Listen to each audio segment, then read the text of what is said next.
we used to think of ourselves as a smart country. We don't want smart to become stupid.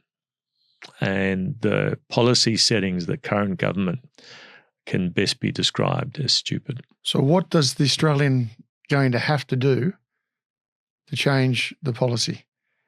We've had a simple debate today, and a few people are going to listen. I'm sure a lot of people are going to say, "You're right on, Addy." Yeah. But what do we have to do? I would say find out where your nearest power plant is and start talking to the people who are operating that power plant and ask them, would you like to have a nuclear power plant when your coal plant is switched off? And they will say yes. So local community action is really, really important if you already got the power.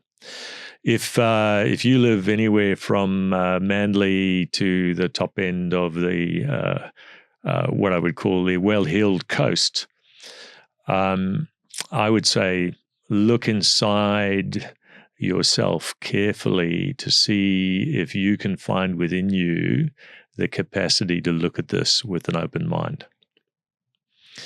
It's really important that people who are driving our insurance companies, are companies that are doing things in the soft economy, critical to our commerce, people who are working in the Reserve Bank, people who are, thinking already have an electric car and wonder where the electrons are going to come from, people who have got, just a feeling that there's something wrong with nuclear because I remember that from school and I remember it from The Simpsons.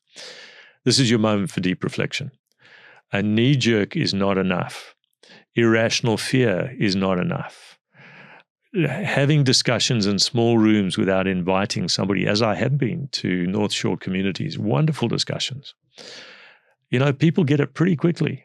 I always enjoy it when somebody who, like me, comes out of a left tradition and is coming to find the sort of extremely right-wing person who wants to bring nuclear finds, somebody who's traveled the same road, who cares about the same things, is deeply concerned about the quality of life that people have in the inner cities and other areas. See them shift from never in my lifetime to how soon can we do it in one conversation. I've also seen people not move because they don't quite see it.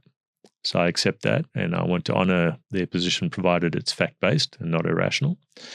But people who do make the move are sometimes our strongest supporters because they can see the quick way that it happens, the deep impact that it has, that is always positive, and that the life cycle is 80 years and it's not scary.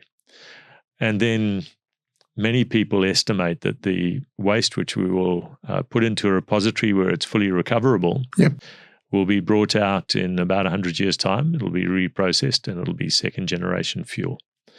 So even the waste that we call waste is useful. It can become second-generation fuel.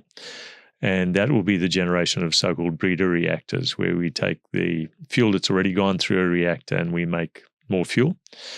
And that those breeder-based reactors will take all of the fuels that we currently have above ground and give us 100 years of electricity in the existing nuclear countries.